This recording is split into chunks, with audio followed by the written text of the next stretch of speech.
నా డౌట్ ఒకటే సార్. ఇప్పుడు ఇన్ని సంక్షేమ మీరు ఇన్ని లూపోల్స్ చెప్పారు. వైఎస్ఆర్సీపీ పార్టీ మీద ఇన్ని లూపోల్స్ చెప్పారు.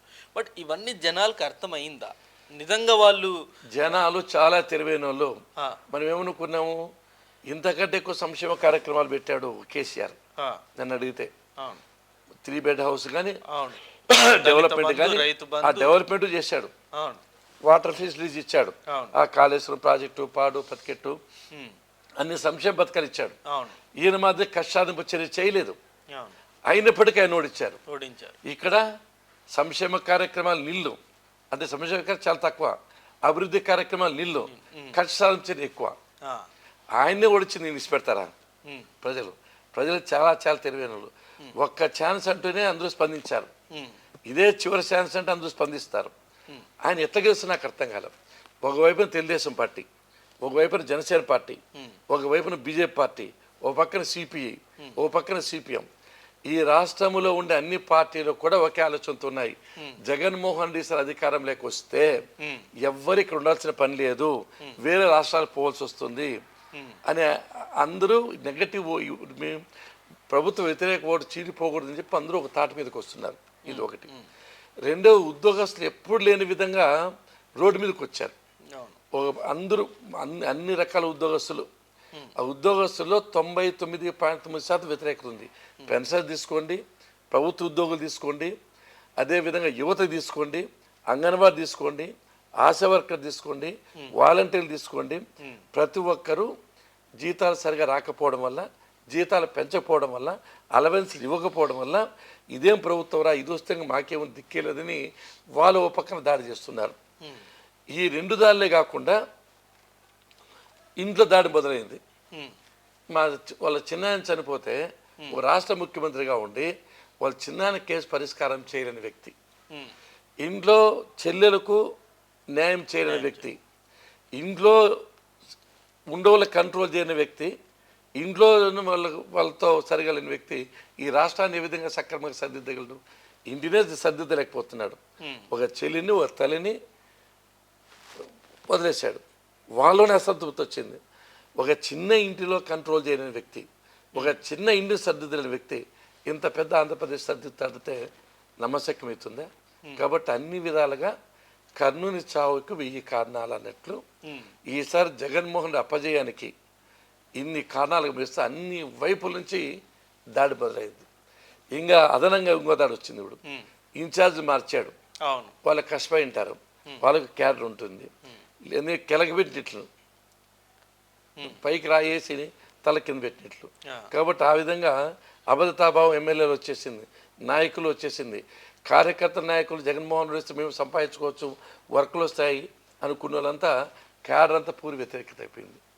ఇంక ఏదో ఫ్యాక్ట్ ఉండేవాళ్ళు, తప్పని పరిస్థితి ఉండరు మాత్రమే కొంతమంది వైఎస్ఆర్సీపీ ఉన్నారు తప్ప, ఇంకా వలసలు చూసారు. నిన్న మొన్న బండ్లకు లారీలకు వలసలు వస్తున్నాయి ఎమ్మెల్యేలు, ఎమ్మెల్యే.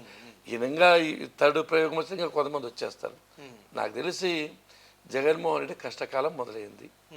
చెట్టు చెడు కాలమున కుక్కమూత కిందలు పడతాయి, వినాశకాలే విపరీత బుద్ధి.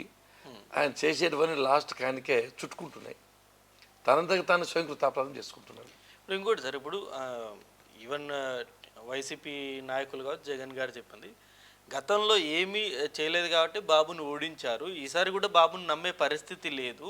ఇప్పుడు టీడీపీ జనసేన 2 కలిసి వచ్చినా బాబుని నమ్మే పరిస్థితి లేదన్నది వీళ్ళు స్ట్రాంగ్ గా చెప్తున్నారు. నేను ఎగ్జాంపుల్ మా పుట్టపర్తి చెప్తే ఏమి చేయలేదని. మా దాంట్లో 610 హామీలు ఇచ్చి ఏ ఒక్కటి నెరవేర్చలేదన్నది బలంగా చెప్తున్న మాట. ఎందుకంటే క్యాబినెట్లో నేను నాకు తెలుసు. ఇప్పుడు పెన్షన్స్ 200 రూపాయల పెన్షన్ 2000 పెంచాం మేము. 200 పెన్షన్ ఉంది మేము అధికారంలోకి వచ్చినప్పుడు. Pension 200 within no time మేము అధికారం ఉన్నప్పుడే 2000 పెంచాం. అది ఎలక్షన్ 6 నెలలు ఉన్నప్పుడు పెంచారు. అంతకుముందు 1000 పెంచాం, తర్వాత మళ్ళీ 1000 పెంచాం. అంటే 200 పెన్షన్ 2000 చేసాం. ఈయన 2000 పెన్షన్ను 3000 చేసేదానికి 1000 పెంచేదానికి ఎంత ఇబ్బంది పడ్డాడు మీకు తెలుసు. 5 సంవత్సరాలు టైం పట్టింది. మేము 18 అట్టే టైం వేస్తే 250 అవసరాలు పెంచుకుంటూ వచ్చాడు. 45 సంవత్సరాల వయసు దాటిన ప్రతి ఒక్కరికి నేను పెన్షన్ ఇస్తా అన్నాడు. ఇచ్చాడా? ఇవ్వడం లేదు. 45 సంవత్సరాలు దాటిన ప్రతి ఒక్కరికి 2,30,000 ఉద్యోగాలు ఇస్తాను జాబ్ క్యాలెండర్ ఎవరి ఇయర్ ఇస్తాను జనవరిలో ఇవ్వలే. ఒక్క ఇండస్ట్రీ రాలేదు, ఒక కంపెనీ అదనంగా రాలేదు. మేము వచ్చినవో పారిపోయినాయి, మేము ఇచ్చినవో పారిపోయినాయి. కాబట్టి ఏ విధంగా అభివృద్ధి అనేది ఎక్కడా కూడా జరగలే. మేమున్నప్పుడు నేను ఎగ్జాంపుల్ పుట్టబడి చెప్తాను, పిఆర్ రోడ్స్ కానీ ఆర్ఎన్బి రోడ్స్ కానీ 1 కిలోమీటర్ కూడా కాలేదు ఎక్కడ కూడా, అంతా వేసేసాం. నీరు చెట్టు కార్యక్రమంలో మొత్తము చెక్ డ్యాములు కానీ చెరువుల రిపేర్లు కానీ మరమ్మతుగా చేశాం. 430 గ్రామాలు తాగునీటి సౌకర్యం ఇచ్చాం. ట్యాంకులు కట్టి పైపులు వేసి చిత్తం నుంచి పేర్ల లైన్ ఒక లైన్లో తీసుకొని అన్ని వేసాం. ఇండ్లు ఇచ్చాం, 20,000 ఇండ్లు ఇచ్చాం, 18,000 పెన్షన్ ఇచ్చిన, 13 రేషన్ కార్డులు ఇచ్చాం. ఇప్పుడు రేషన్ కార్డులు బెరికేశారు చాలామందికి, పెన్షన్ చాలామందికి బెరికేశారు. 2 ఉంటే ఒకరికి ఇచ్చారన్నారు. ఒంటరి స్త్రీలకు తీసేశారు, చేనేత కర్మలు తీసేశారు. అన్నీ చెప్తున్నారు తప్ప చేయలేకపోతే. సంక్షేమ కార్యక్రమాలు సక్రమంగా అమలు చేయడం లేదు. ఇస్తున్నాడు, బట్ట నొక్కుతున్నాడు, కానీ ఈ పొద్దు బట్ట నొక్కితే 3 నెలలకైనా వాళ్ళు చేయడం లేదు. పెద్ద మోసం ఇది. ఫర్ ఎగ్జాంపుల్ స్టూడెంట్స్ మా కాలేజీ పిల్లలు ఉంటారు, ఒక దాదాపు 30,000 25,000 మంది ఉంటారు. బటన్ నొక్కితే ఈ పొద్దు 2,000 మందికి వస్తుంది, రేపు మన్నాడు ఇప్పుడు కొంతమందికి వస్తుంది, 3 నెలల తర్వాత కొంతమందికి వస్తుంది, కొంతమందికి ఎగగొడుతున్నాడు. నొక్కినా అనుకుంటారు, వాడు ఏమనుకుంటే నాకు ఓనికి రాలేదని మిగతా వాళ్ళకి వచ్చింది అనుకుంటున్నాడు. మిగతా వాళ్ళకి కూడా వచ్చిండదు. చాలా చాలా అసలుకు ఒకరి మాట వినే పరిస్థితి లేదు. ఆయన ఎవరు ఎమ్మెల్యేలు ఉండారా? ఏమన్నా మంత్రుల పేరు చెప్పండి ఒకసారి. నాకే నేను మంత్రిగా పని ఎవరు మంత్రులు తెలియదు, ఎవరి జీరో. అంతా సజ్జల రామకృష్ణ రెడ్డి సహకార శాఖ మంత్రి, 4 రెడ్లు పరిపాలిస్తున్నారు మొత్తం, మిగతా వాళ్ళు పరిపాలించడం లేదు. ఇప్పుడు వాళ్ళకి మంత్రి పదవి ఉంది అలంకారం తప్ప మంత్రిగా పనిచేయండి. రోజా గారు ఉన్నారు మంత్రిగా, అంబటి రాంబాబు గారు ఉన్నారు మంత్రిగా, బొత్స సత్యనారాయణ ఉన్నారు. అంటే వాళ్ళు శాఖలు వాళ్ళు నిర్వహించారు. అంటే వాళ్ళు తిట్టడానికి జరిపింది. రోజాకు ఎంతసేపు చంద్రబాబు నాయుడు గారిని లోకేష్ బాబు తిట్టడానికి జరిపింది తప్ప ఆయన ఎనర్జీ అంతా శాఖ మీద చూపించింది నాకు తెలియదు. రాంబాబు ఆయన విషయం మీకు తెలుసు, టీవీలో వస్తూ ఉంటుంది. ఆయన విమర్శలు తప్ప పోలవరం ప్రాజెక్టు ఎంత కెపాసిటీ ఉంది, దానికి ఎంత ఫండ్ ఇచ్చినాము, ఎంత కట్టాలో తెలియదు ఆయనకి ఇప్పుడు కూడా. ఆ శాఖ మీద ఏమాత్రం నాలెడ్జ్ లేదు, ఎందుకు ఇచ్చా నాకే అర్థం కాదు. ఇప్పుడు గుడివాడ అమర్నాథ్ ఐటీ మినిస్టర్ వాడేదో కోడిగుడ్డు చెప్తాడు తప్ప ఇప్పుడు టికెటే లేదు కదా, వాళ్ళే నమ్మడం లేదు.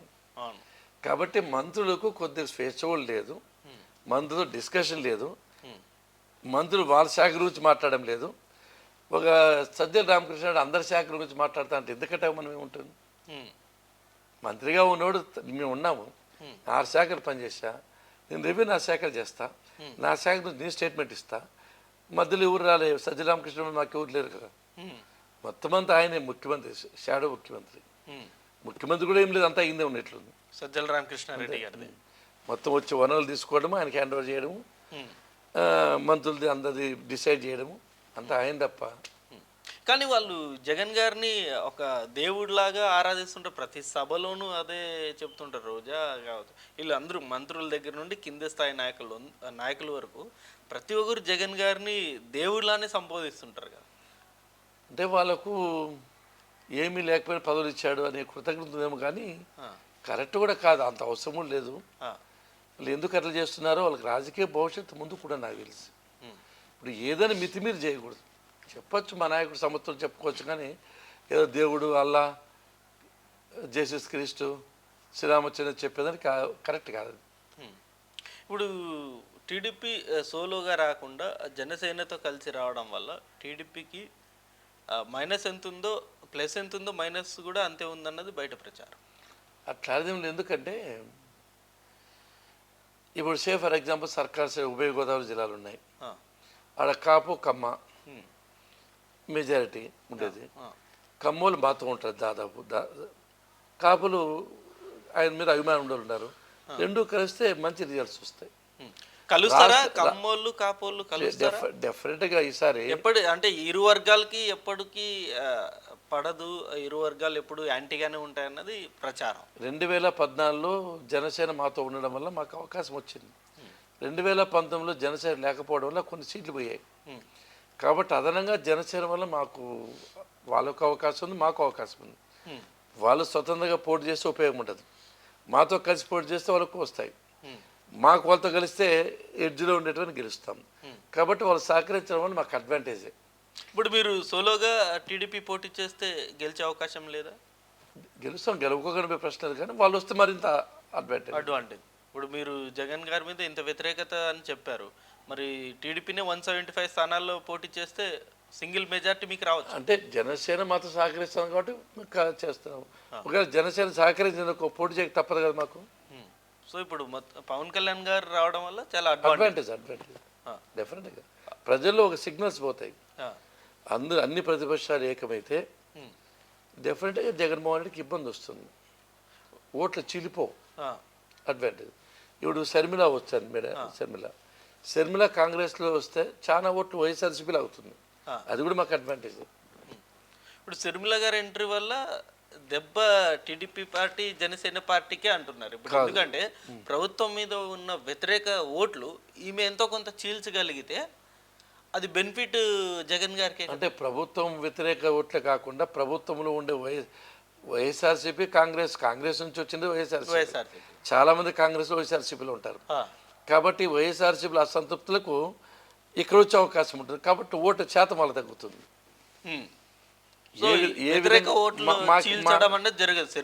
ఆమె ఏం చేసా తెలుగుదేశం పార్టీ ఓటు చీల్చలేదు, జనసేన చీల్చలేదు. ఆమె ఏమైనా చీల్స్తే వైఎస్ఆర్సీపీ ఓటే చీలుస్తుంది, ఆయనకే నష్టం. తెలంగాణలో కాంగ్రెస్ గెలిచిందంటే అంతో ఎంతో షర్మిల పాత్ర కూడా ఉంది. అది నిజమంటారా సార్? కానీ అది యాక్సెప్ట్ చేయరు చాలా మంది. డెఫినెట్ కొంతైనా కొంత. ఏ రకంగా షర్మిల గారికి ఇప్పుడు అంత చరిస్మా ఉందంటారా తెలంగాణలో షర్మిల? ఒకటేమంటే రాజశేఖర రెడ్డికి ఉంది కొంత, రాజశేఖర రెడ్డి వర్గం ఉంది. ఆయన ఉమ్మడి ఆంధ్రప్రదేశ్ ముఖ్యమంత్రిగా పనిచేసినప్పుడు చాలామంది కాంగ్రెస్ నాయకులు ఆయన దగ్గర పనిచేశారు, బెనిఫిట్ అయ్యారు, మంచి నాయకుడు ఉండడానికి కింద. కూతురు కాబట్టి కొంతమంది సహకరించారు, అంతో ఇంతో ఆయన బీఆర్ఎస్ వ్యతిరేకంగా పనిచేసింది కాబట్టి అది కాంగ్రెస్కి అనుకూలంగా వచ్చింది. ఇక్కడ వైఎస్ఆర్ వ్యతిరేకం ఉంటుంది ఇక్కడ కాంగ్రెస్, కాబట్టి మాకు అడ్వాంటేజ్ వస్తుంది ఇక్కడ. ఇప్పుడు ఆమె అంటే నేను జస్ట్ మిమ్మల్ని అడుగుతున్నా, ఒక రాజకీయ చాలా అనుభవం ఉంది కాబట్టి ఇప్పుడు తెలంగాణలో ఆమె పార్టీ తీసేసి విలీనం చేసి కాంగ్రెస్ రావడం వల్ల ఆమెకు ప్రయోజనం ఉంటుందా, లేకపోతే కాంగ్రెస్ పార్టీకి ఏమైనా ప్రయోజనం ఉంటుందంటారా? కాంగ్రెస్కి అడ్వాంటేజ్ అది. ఆమె సారికి ఆంధ్రాలో కాంగ్రెస్ అన్నది నథింగ్ కదా సార్, జీరో. అంటే ఈమె వచ్చిన తర్వాత కొంత పికప్ చేయగలదు నాకు తెలిసి. వైఎస్ఆర్సీపీ అసంతృప్తి పట్టుకొని వాళ్ళకి వేరే దారి లేదు కాబట్టి కొంతమంది రాజశేఖర్ ఇమేజ్ జగన్మోహన్ రెడ్డికి ఎంతో, జగన్మోహన్ రెడ్డి కూతురే, రాజశేఖర్ కూతురే కదా, ఏమే కదా పార్టీ తిరిగి కష్టపడి పనిచేసింది, విజయమ్మ కష్టపడి పనిచేసింది. ఇప్పుడు సే ఫర్ ఎగ్జాంపుల్ రాజశేఖర్ ఆస్తి అనుకుందాం, ఇద్దరికి భాగమే కదా. అవును, ఇద్దరికి భాగమే. జగన్మోహన్ రెడ్డికి భాగం వస్తుంది, ఈమెకు భాగం వస్తుంది. ఆమె పబ్లిక్ పోతే రాజశేఖర్ రెడ్డి కూతురు మాది పోతుంది, ఈయన పోయిన రాజశేఖర్ కూడుకు మాది పోతుంది. అంతో ఇంతో ఒకవేళ 60-70% ఆయన మీద కొంత బాగా రావాల్సిందే కదా, ఒక 30 రావాల్సింది. ఎందుకంటే అంత ప్రజలు చాలా మంచోళ్ళు, అభిమానాన్ని ఒక్కరికే ఎక్కకుండా ఇంకో ఆడపాప కష్టపడతా ఉంది, ఆమెకు అన్యాయం జరిగింది, కనీసం రాజ్యసభ ఇవ్వలేదు, కష్టపడిన ఫలితం లేదు, ఇటగా తిరుక్కుంటే ఆయనకి ఎక్కువ డ్యామేజ్ అవుతుంది. సో షర్మిల గారు రావడం వల్ల మీ గెలుపు ఇంకా ఈజీ. జగన్మోహన్ రెడ్డికి అన్ని విధాలుగా ముప్పేట దాడి, చక్రవర్తి ఉద్యోగస్తులు, ప్రతిపక్షాలు ఇంటి నుంచి పోరు, సొంత పార్టీ నుంచి పోరు, 4 వైపుల ముట్టడిసింది. శ్రీకృష్ణదేవరాయల మీద బహమని సుల్తాన్ పోరాటం చేశారు, ఆ విధంగా అన్ని వైపుల నుంచి దాడి పొందింది. ఇప్పుడు మీలో గొడవలు రావా? ఇప్పుడు జనసేన నాయకులు ఏమంటారు, పవన్ కళ్యాణే ముఖ్యమంత్రి అంటారు, మీరేమో లేదు చంద్రబాబు నాయుడు గారే ముఖ్యమంత్రి అంటారు. ఇప్పుడు మీలో ఈ డిస్ప్యూట్స్ రావంటారా? సాధ్యమైనంత వరకు ఎక్కువ సీట్లు మా దగ్గర ఉంటాయి.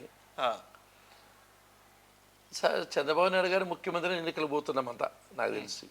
యాక్సెప్ట్ చేశారా? ఇప్పుడు పవన్ కళ్యాణ్ కావచ్చు, నాదెండ్ల మనోహర్ కావచ్చు, ముఖ్య నాయకులు ఇప్పటి వరకు వాళ్ళు ఏ నిర్ణయం తీసుకోకపోయినా జగన్మోహన్ రెడ్డి రాకూడదనే ఉద్దేశంతో అందరూ కలిసి చేస్తున్నారు. ముఖ్యమంత్రి ఎవరన్నది తర్వాత సంగతి. తర్వాత మా వరకు, మా పార్టీ వరకు చంద్రబాబు నాయుడు గారు ఉంటేనే 100% రాష్ట్రానికి న్యాయం చేయగలరు. ప్రజల్లో కూడా అదే ఉంటుంది నా అభిప్రాయం.